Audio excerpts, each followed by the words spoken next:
All right, we're gonna keep it going, We're gonna do a little bit of a left turn here, because we're gonna jump out of the youth sports space for a moment, but we're gonna continue on this theme of really being customer centric. So, did anyone go to Shake Shack last night? Late night, concrete? No? All right.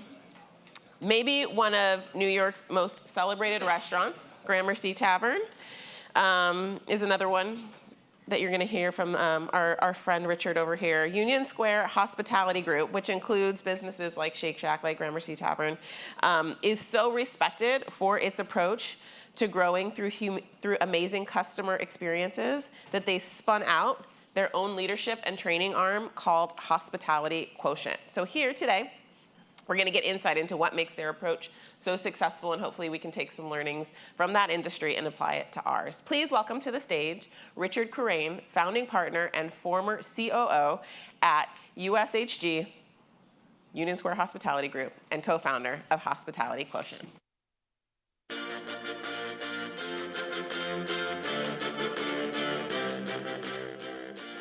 I can't wait to go back and tell my partner, Danny, I had walk-up music. That's like so amazing. He's never had that.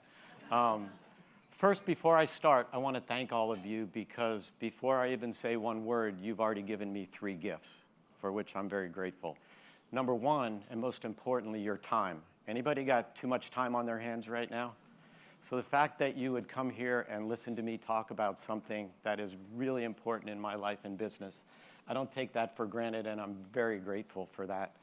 The second is you're allowing me to do something that brings me the most pride in my life and in my business, which is to talk about my company and how we do business. And third is to talk about the most important part of how we do business, which is hospitality. And if I were to ask anyone here what hospitality means to you, you would probably come up with words like care and comfort and welcome. And that's true. And my point in all of this is to say all of those things that you just felt, or if those 3 words apply to you, how about if you could take that and turn it into an entire business philosophy so that every transaction you make, every interaction you have, everything you do is based on the desire to make the other person feel better, even for just a little bit. That's our entire business model. I'm going to walk you through that because I believe it's the only way to do business.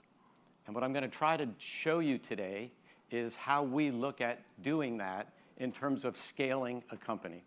Not just growing, but scaling. But before I do that, I want to talk about the importance of sports in my life.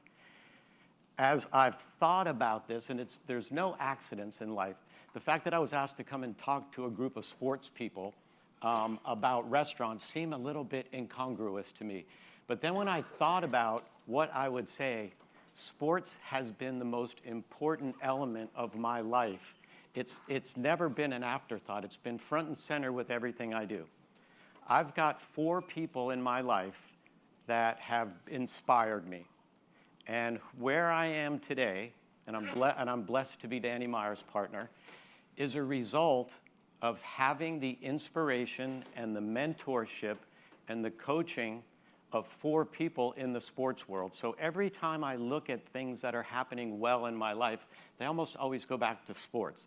And I'll tell you who they are. Number one, if you follow baseball, great second baseman Joe Morgan. Anybody ever heard of Joe Morgan? Used to get in bat like that.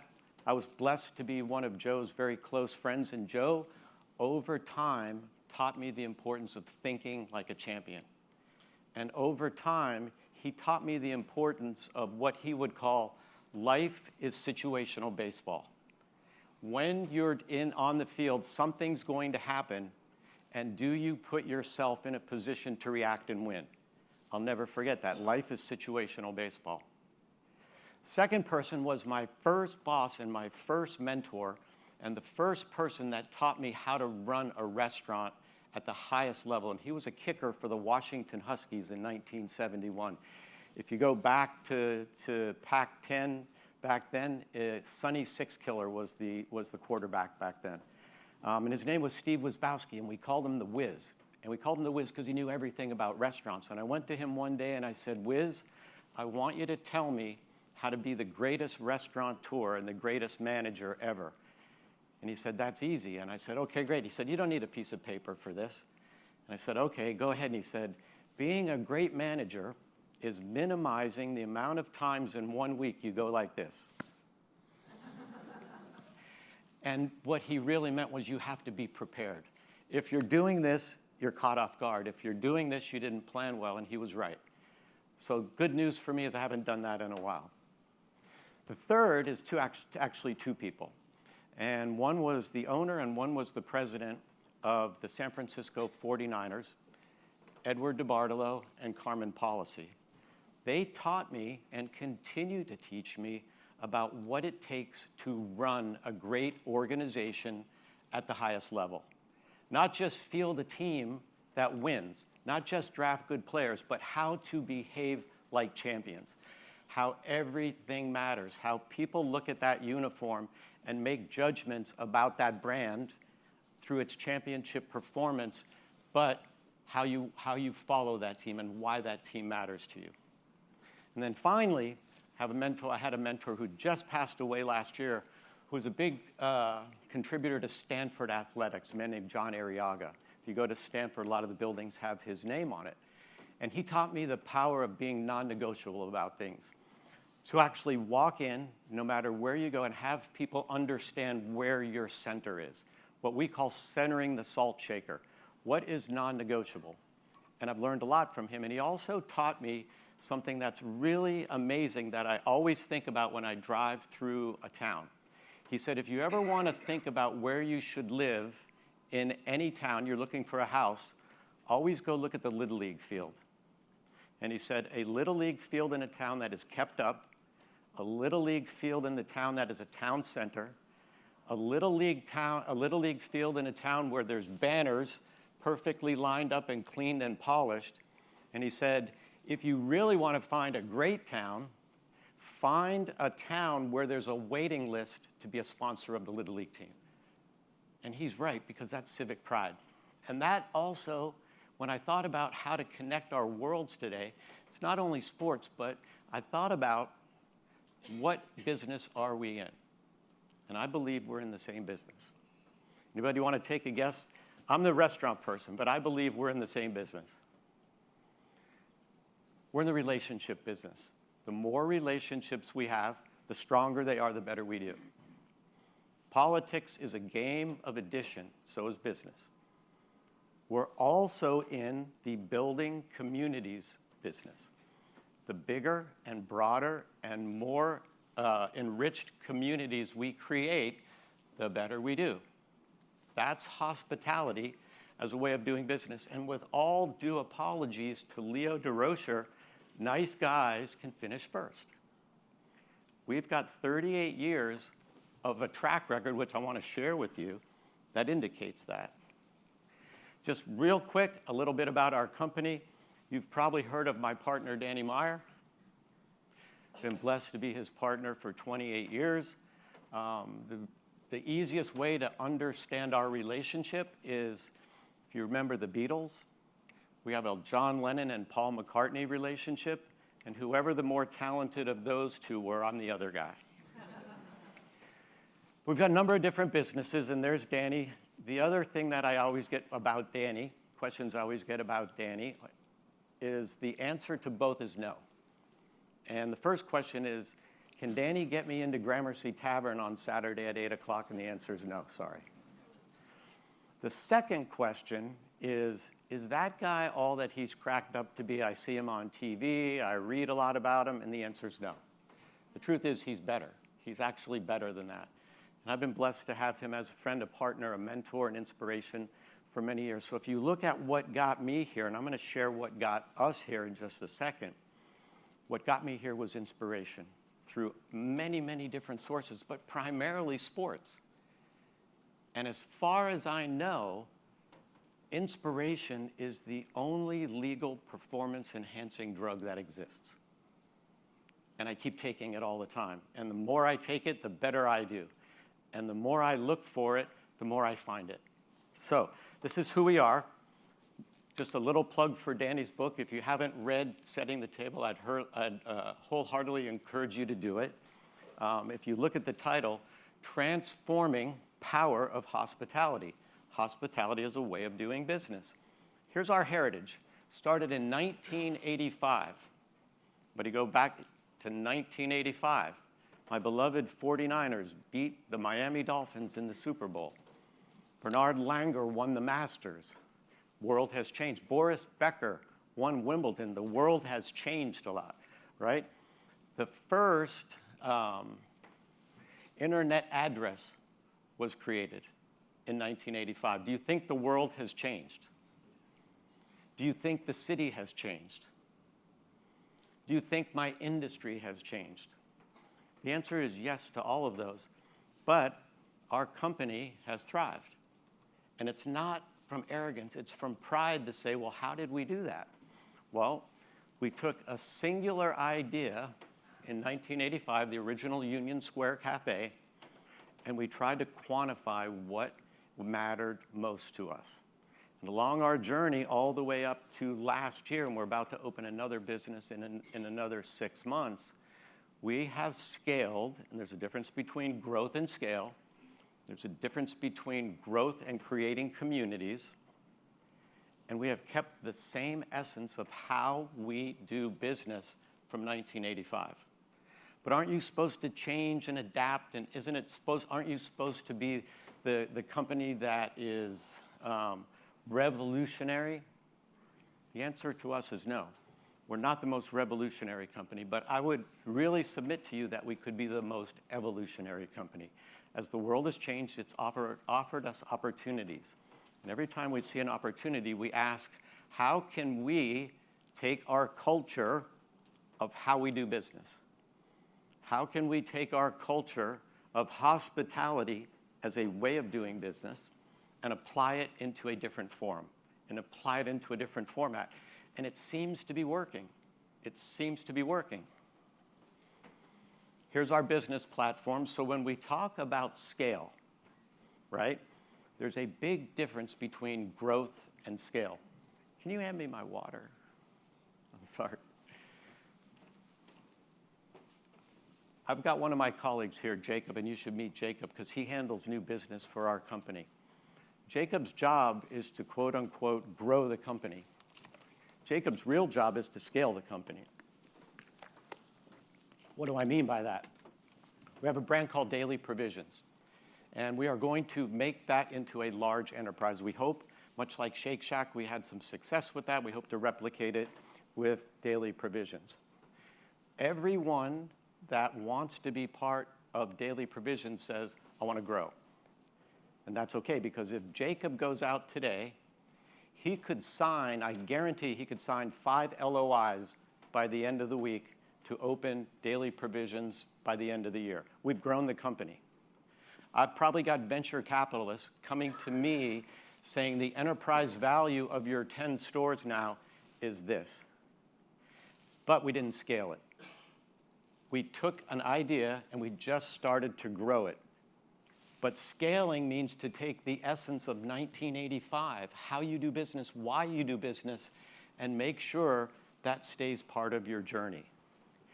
And just like Soul Cycle, the Soul Cycle feeling that you get when you go to that first one in the West Village needs to be the same feeling that you get when you go to Westwood in LA. The same feeling you get in Shake Shack in Times Square has to be the same feeling you get when you go to Las Vegas. The burger's the same. We didn't invent the hamburger, but the feeling you get is what happens with scale. The design is not the same, but the feeling is. That's when you scale a culture. He could also grow our business, but that's not attractive to us.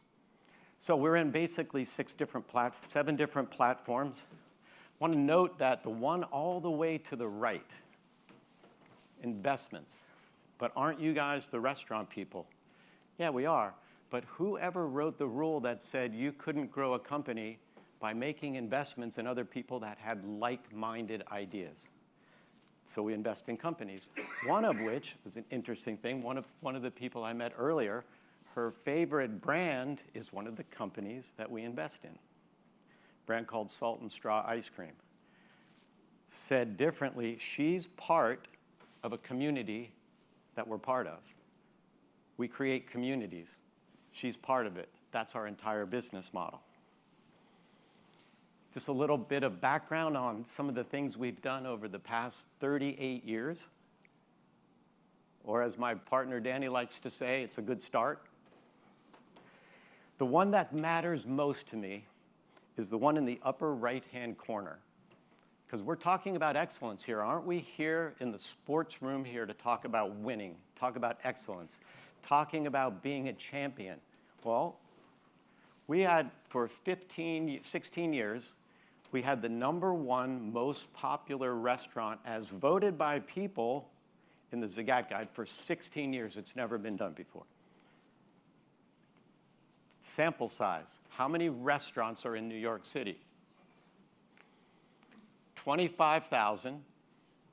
Let's take out the pizza parlors, 20,000, okay? You don't think I've got competition? You don't think we have to work hard? You don't think that every day we're a startup? We're a 38-year-old startup. Everything we do has to matter. Every transaction that we make has to make people feel like they're part of a community. Otherwise, our business doesn't work. And the value in that is you feel like you want to be part of that community. You're making a choice.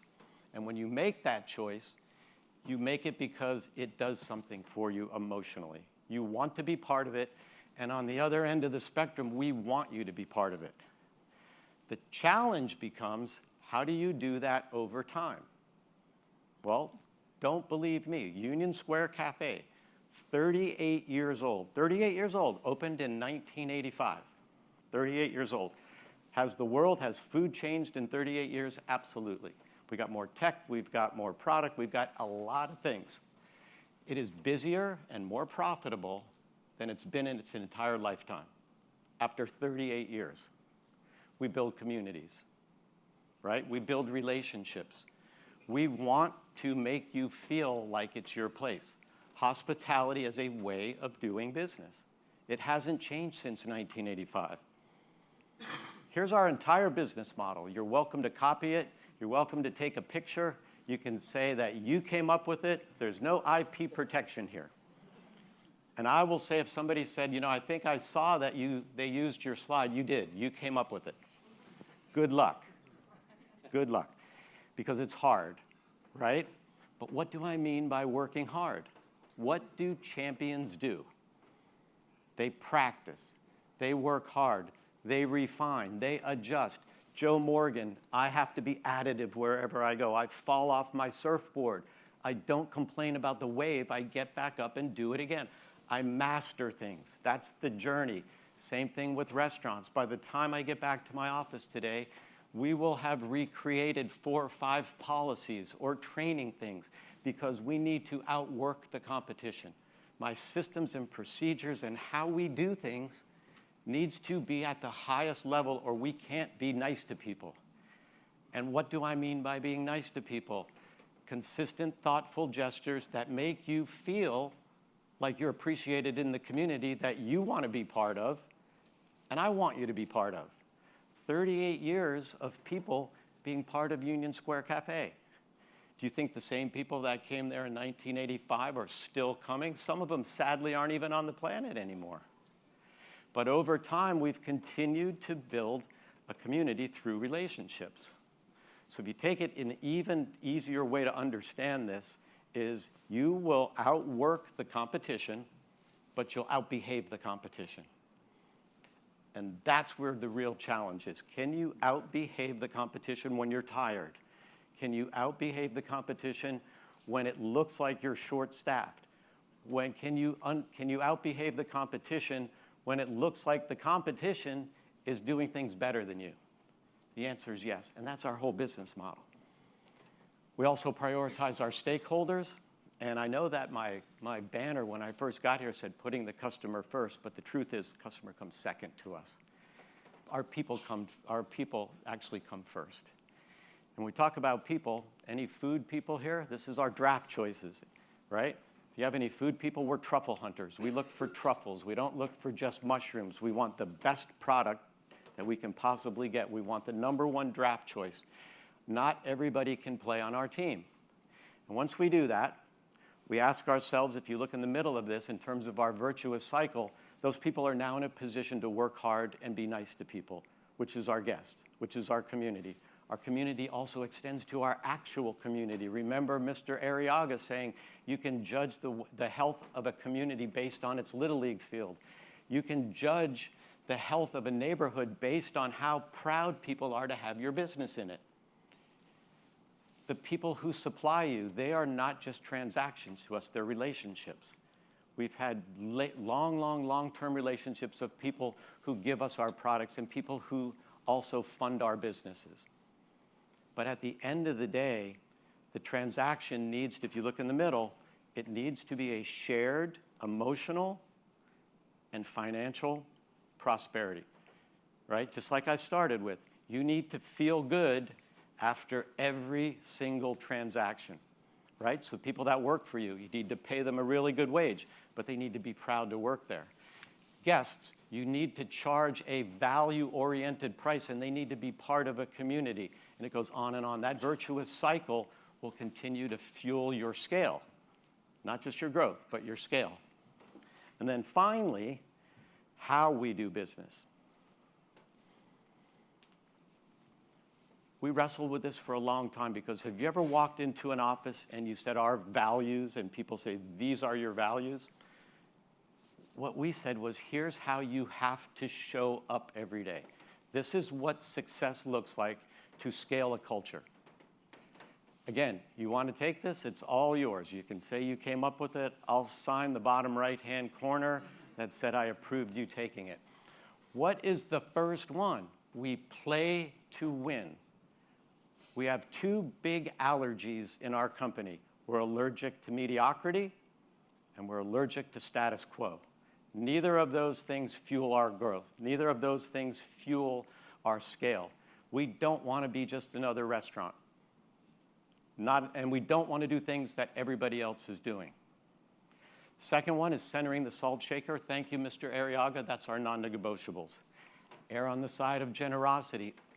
Always pour a little more for somebody, even though it says you only pour 4 ounces. Always do that little bit extra that nobody expects you to do to show that you care about people. Turning over rocks, take an interest in people. I've got my app that I use for a lot of things, but I'm not sure that the other people on the other side of the app actually take an interest in me. I'm a transaction, and that's okay because I'm in the transaction business. You come to my restaurants, I give you food, you give me money. The more that happens, the better I do. That's great. We need to blur the line between transaction and relationship. We know that's going to happen. When I'm on an airplane, I tell people all the time, I'm seated in seat 12A, but that's not who I am. That's just where you can find me. My email address is this, but that's not who I am. That's the first portal of you starting a relationship with me. But you got to want to take an interest in me because here I am. And you can have me as part of your community, or I'm going to go to somebody who cares about having me in their community. Writing a great next chapter, our relationship with people is based on chapters being written over and over. It's like a book. The more times we engage with you, we're writing a chapter of success in your book with your relationship to us. We want to write great chapters, but we can only do it through our relationship. If we make a mistake, that chapter is about how we corrected it. If we did well, it's about you telling people how great we made you feel. And finally, this is really important, we always leave our campsite better than we found it. We all remember Cub Scouts and Girl Scouts and all of that. It's the same thing. Our restaurants need to be clean. We need to be for our communities and happen for our communities and not to our communities. Then finally, I want to leave you with one thing, and I know I've got only 1 minute. It's a very important place. Why? Because this showed me the power of creating a community and caring for others. And if I were to ask you, if you look at this, this is actually a kiosk that exists on 42 in Madison. It's real. What the importance of this is, it taught me the most valuable lesson about hospitality outside of my company. It happened in 1998. I was opening 2 restaurants at one time. Anybody in the restaurant business, I wouldn't suggest you open 2 restaurants at one time. It seemed like a good idea at the time. So I would go to this news kiosk every single day at 8:15 in the morning. Every single day. I would get a New York Times, a New York Post, a New York Daily News. I'd hand the man $2. He'd give me 50 cents as my change, and off I go. I was transaction. It's a generic newsstand. There's nothing there that I can't get anywhere else in New York. So after I would do that, I'd go to the coffee provider, and I'd get a grande regular with room for milk and a plain bagel. I'm not going to tell you who the coffee supplier is, but if you like mermaids, that's your place. So now I show up, and I go to get my newspapers, and there's 8 people in line. And so I pretty much stand right here, and I look up, and the man who I've never met, don't know, but I would get my newspapers from him every day, looks up and he smiles at me. I was like, wow, this is so nice. He's trying to make my day. And so I just smile back. 2 more people get their newspapers. I get closer. I look up at him. He looks at me. He looks down. I look down to see what he's looking at. Right at the end, a New York Times, a New York Post, and a New York Daily News. And so I'm like, wow, he's going to make life easy for me. And then finally, I get 2 more people closer, and he looks at me, and I look at him, and out of the kiosk comes an arm holding 2 quarters. He knew me. He knew me, and he took an interest in me, and he cared about me. And so subsequently, I went there the next day. I started buying more newspapers than I'll ever buy in my life, just giving them out. I bought fashion magazines and handing them out to people in the restaurant because I wanted to support them. And what else happened was I got to know him. And I said, you know, I'm so grateful for your care and whatever. How long have you been doing this? And he told me, and he said, I'd really like to get another kiosk over on 14th Street. And I said, that's great, I'll support you there. And he said, would you give me a letter of recommendation? Sure. Subsequently, he got another kiosk. He put his son through college. Not because of me, but because I was part of his community and he took an interest in me. I was a transaction, but I mattered. And so you have to ask yourself whether it's on an app, whether it's in person, whether it's on email, it doesn't matter. You can care for other people, and when you do, you can build an organization over time, and I'm here to tell you it works, where caring for others is the only way to do business. I know I went 3 minutes over. I am so grateful for your time, and best of luck.